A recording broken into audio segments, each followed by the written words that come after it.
بین فاصلہ جو دیا تھا نا جی جی تو وہ تو یہی تھا کہ صف بندی جو ہے وہ سنت موقعہ ہے اور اس کا ترک جو ہے مکروہ تحریمی ہے اعلیٰ حضرت علیہ رحمہ کے نزدیک. ٹھیک ہے.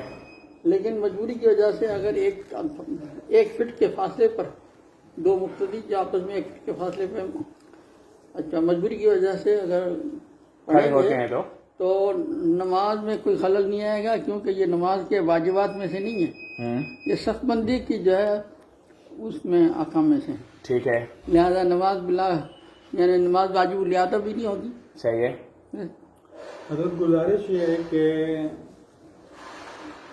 ہمارے پاس دو راستے تھے. ایک تو یہ کہ مسجدیں بند ہونے جا رہی تھیں اور رمضان کا مہینہ تو ہم نے انتہائی توجہ کی کہ مسجدیں کھل جائیں.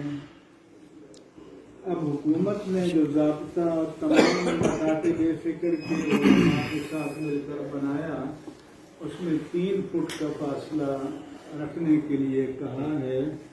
تو اب میں سمجھتا ہوں کہ چونکہ بظاہر صنائع میں ہے کہ اگر 2 مقتدیوں کے درمیان فاصلہ بغیر کسی عذر کے ہو تو مکروہ ہے.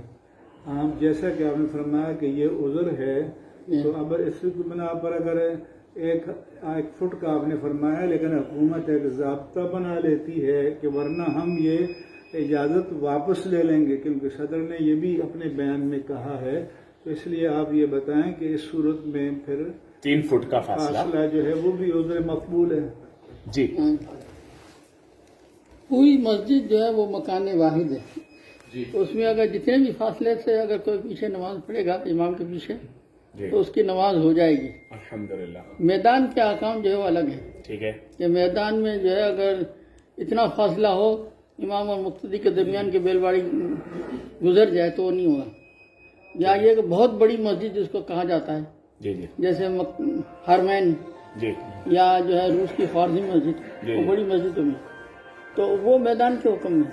صحیح ہے. تو وہاں جو ہے وہ فاصلہ وہ مکان واحد کی طرح نہیں ہے. تو یہ جو پاکستان کی مساجد ہیں مسئلہ تو ہم مسجد کا پوچھ رہے ہیں. جی ٹھیک یہ ہے. جو سب مسجدیں جو ہے یہ چھوٹی مسجد ہیں تو اس میں جتنے بھی کوئی بھی نماز جہاں بھی پڑھے گا نماز ہو جائے گی. ٹھیک ہے. 3 فٹ کا فاصلے سے بھی ہو جائے گی. ہاں 6 فٹ کے فاصلے سے بھی ہو جائے گی. 6 فٹ کے فاصلے سے بھی ہو جائے گی. جزاک اللہ خیر. بس یہی آپ کی طرف سے سننا تھا ہمیں. آپ کا سایہ قائم. آمین. اللہ حافظ.